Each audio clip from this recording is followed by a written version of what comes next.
कलयुग का समय था। धर्म के ग्रंथ घरों में थे, पर हृदयों में नहीं। लोग पूजा करते थे, पर मर्यादा भूलते जा रहे थे। रिश्ते थे, पर उनमें प्रेम कम और अधिकार अधिक होता जा रहा था।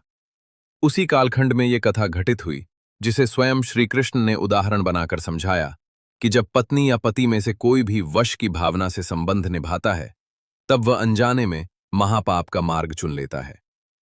ये कथा किसी एक स्त्री या पुरुष की नहीं, बल्कि उस मानसिकता की है जो प्रेम को नियंत्रण और सेवा को शर्त बना देती है।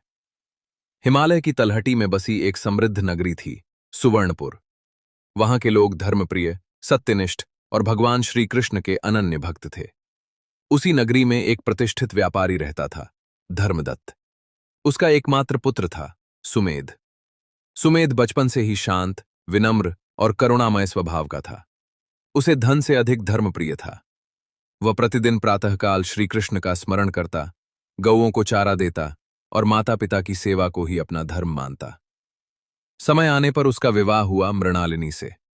मृणालिनी अत्यंत सुंदर, बुद्धिमती और चतुर थी। उसके विचार आधुनिक थे और वाणी प्रभावशाली। विवाह के प्रारंभिक दिनों में वह एक आदर्श पत्नी की तरह व्यवहार करती थी। सुमेध भी उसे सम्मान देता, प्रेम करता और उसके सुख को अपना सुख मानता। परंतु धीरे धीरे मृणालिनी के मन में एक विचार जन्म लेने लगा। यदि पति पूरी तरह मेरे वश में रहेगा, यदि वह मेरी इच्छा के बिना कुछ न कर सके, तो मुझे कभी दुख नहीं होगा। यहीं से प्रेम में अधिकार का बीज पड़ गया।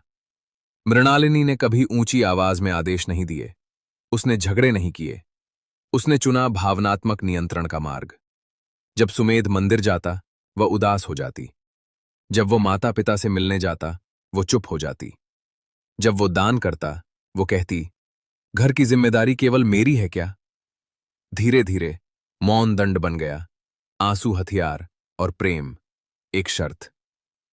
यदि सुमेध उसकी बात मान लेता, तो वो प्रेम दिखाती। यदि न मानता, तो उसे अपराध बोध कराया जाता। सुमेध समझ नहीं पा रहा था कि गलती कहाँ है। वो सोचता, शायद मैं ही अच्छा पति नहीं हूं। उसने श्री कृष्ण की भक्ति कम कर दी, दान बंद कर दिया, सत्य बोलने से डरने लगा, क्योंकि उसे लगता था, यदि मैं अपने धर्म पर चला, तो मृणालिनी दुखी हो जाएगी, और यदि वह दुखी हुई, तो मेरा घर टूट जाएगा। इस डर ने उसके विवेक को बांध दिया। जहां पहले घर में श्री कृष्ण का नाम गूंजता था, वहां अब मौन छाया रहता। जहां पहले सेवा थी, वहां अब सौदा था। मृणालिनी को लगने लगा कि उसने सब कुछ पा लिया है। पति उसके बिना कुछ नहीं करता। उसे लगता था, यही तो पत्नी की जीत है। परंतु वो नहीं जानती थी कि धर्म में जीत नहीं, समर्पण होता है। एक रात्रि सुमेध को स्वप्न आया। उसने देखा, पीतांबरधारी, मुरलीधर, करुणासागर श्री कृष्ण उसके सामने खड़े हैं। सुमेध उनके चरणों में गिर पड़ा। उसकी आंखों से आंसू बहने लगे। उसने कहा, प्रभु, मैंने किसी का बुरा नहीं चाहा, फिर भी मेरा मन अशांत है। मेरा धर्म छूट गया है, मेरा जीवन बोझ बन गया है। श्री कृष्ण मंद मुस्कुराए और बोले, वत्स, जब प्रेम भय बन जाए और सेवा बंधन बन जाए, तो वहां धर्म नहीं रह जाता। फिर उन्होंने गंभीर स्वर में कहा, जो स्त्री अपने पति को वश में करने को ही सुरक्षा समझती है, वो अनजाने में महापाप का भार उठा लेती है। सुमेध ने पूछा, प्रभु, इसमें महापाप क्यों? श्री कृष्ण बोले, क्योंकि वो पति की आत्मा को बांधती है, वो प्रेम को साधन बनाती है, वो धर्म से ऊपर स्वयं को रखती है। वो पति को व्यक्ति नहीं, वस्तु समझती है। नारी का धर्म नियंत्रण नहीं, प्रेरणा है, और पुरुष का धर्म भय नहीं, विवेक है। उसी रात्रि मृणालिनी को भी स्वप्न आया। उसने देखा, वो एक विशाल भवन में अकेली बैठी है। चारों ओर वैभव है, पर मन में शांति नहीं। श्री कृष्ण वहां प्रकट हुए। उन्होंने पूछा, तुम्हें क्या चाहिए था? मृणालिनी बोली, सुरक्षा। श्री कृष्ण बोले, सुरक्षा प्रेम से आती है, वश से नहीं। मृणालिनी की आंख खुल गई। उसका हृदय कांप रहा था। पहली बार उसने स्वयं से पूछा, क्या मैं पत्नी थी या शासक? प्रातः होते ही उसने सुमेध के चरण छुए। कहा, मैंने तुम्हें बांधा, जबकि पत्नी का धर्म मुक्त करना होता है। सुमेध ने फिर से श्री कृष्ण का नाम लिया। मृणालिनी ने सेवा को निस्वार्थ बनाया। घर में फिर से भक्ति लौटी, शांति लौटी। कथा के अंत में श्री कृष्ण कहते हैं, कलयुग में सबसे बड़ा पाप अत्याचार नहीं, बल्कि संबंधों में अहंकार है। जो स्त्री पति को वश में करने को जीत समझती है, वो अंततः स्वयं हार जाती है। और जो पुरुष डरकर झुकता है, वो धर्म से गिरता है। धर्म वहां है जहां संबंध स्वतंत्र हों, और श्री कृष्ण वहां है जहां प्रेम शर्तों से मुक्त हो। तो आज की वीडियो में इतना ही। अगर आपको कथा पसंद आई हो तो वीडियो को लाइक करके चैनल को सब्सक्राइब जरूर कर दीजिएगा। और इसी के साथ वीडियो खत्म होने से पहले श्री कृष्ण द्वारा दिया गया एक उपदेश सुनते जाइए। धर्मो रक्षति रक्षितः, जिसका अर्थ है जो धर्म की रक्षा करता है, धर्म उसकी रक्षा करता है। जय श्री कृष्ण। मित्रों, हम आपको एक और कथा के माध्यम से बताएंगे कि पति को वश में करने वाली स्त्री के साथ क्या होता है। कुरुक्षेत्र के युद्ध के पश्चात जब पांडव राजपाट संभाल रहे थे, तब एक दिन एकांत में अर्जुन ने भगवान श्री कृष्ण से जीवन के कुछ गूढ़ रहस्यों पर चर्चा की। अर्जुन ने पूछा, हे माधव, आपने कुरुक्षेत्र के मैदान में मुझे कर्म और धर्म का ज्ञान दिया, लेकिन संसार में गृहस्थ जीवन के भी कई उतार चढ़ाव हैं। मैंने देखा है कि कई स्त्रियां अपने वैवाहिक जीवन को बचाने या पति को अपना बनाने के लिए वशीकरण या दबाव का सहारा लेती हैं। क्या यह उचित है? ऐसी स्त्रियों का आध्यात्मिक भविष्य क्या होता है? भगवान श्री कृष्ण ने मंद मुस्कान के साथ कहा, हे पार्थ, वैवाहिक संबंध दो देहों का नहीं, बल्कि दो आत्माओं का गठबंधन है। जहां अधिकार और नियंत्रण की भावना आ जाती है, वहां से प्रेम विदा हो जाता है। जो स्त्री अपने पति को वश में करने का कुत्सित मार्ग चुनती है, वह न केवल इस जन्म को दूषित करती है, बल्कि आने वाले कई जन्मों तक उसे इसका दंड भोगना पड़ता है। श्री कृष्ण ने विस्तार से समझाते हुए कहा, पार्थ, वशीकरण का अर्थ है किसी की स्वतंत्र इच्छा को नष्ट कर देना। ईश्वर ने हर मनुष्य को सोचने और निर्णय लेने की शक्ति दी है। जब कोई स्त्री तंत्र मंत्र, औषधि या मानसिक प्रताड़ना के जरिए पति की बुद्धि को बांध देती है, तो वह प्रकृति के विरुद्ध अपराध करती है। प्रेम समर्पण से पैदा होता है, शक्ति से नहीं।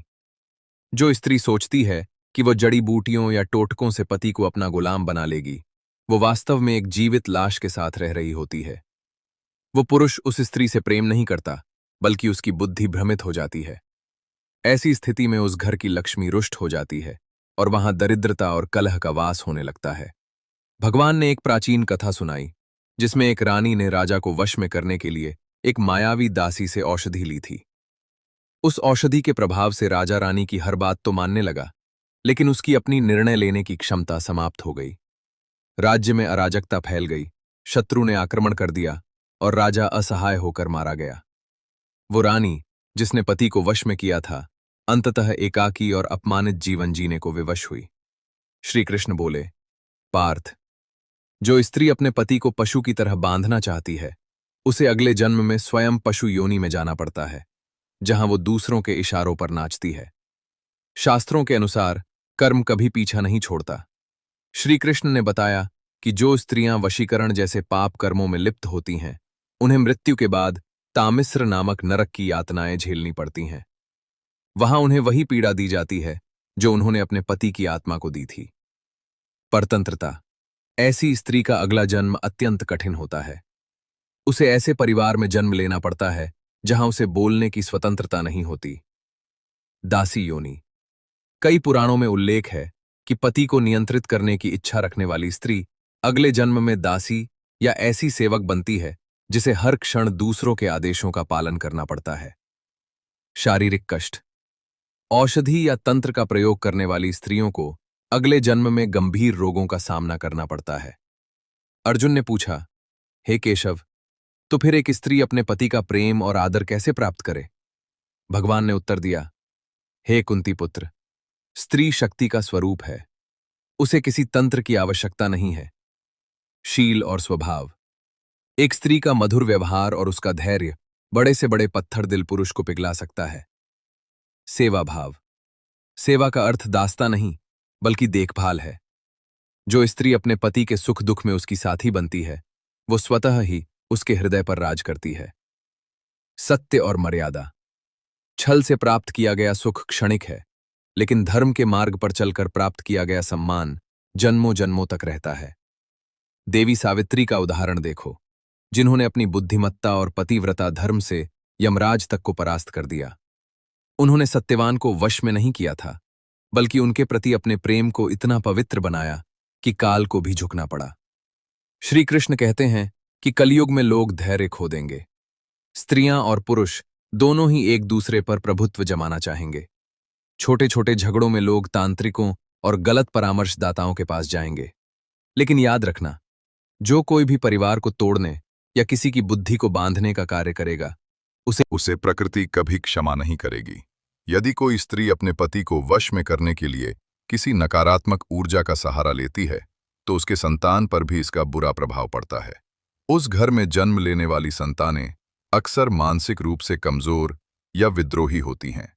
कथा के अंत में श्री कृष्ण अर्जुन से कहते हैं, हे पार्थ, संसार का नियम प्रेम है, प्रभुत्व नहीं।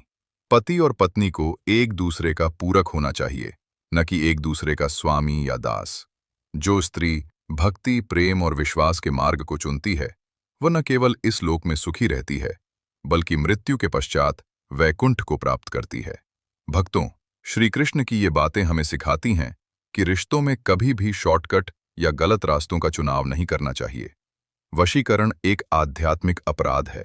यदि आपके वैवाहिक जीवन में समस्या है, तो उसे संवाद, समझदारी और ईश्वर की भक्ति से सुलझाएं। विश्वास रखें, जो प्रेम सच्चाई से उपजा हो, वो कभी असफल नहीं होता। मित्रों, अगर आपको ये कथा पसंद आई हो, तो चैनल को सब्सक्राइब करके वीडियो को लाइक जरूर कर दीजिएगा। जय श्री कृष्ण।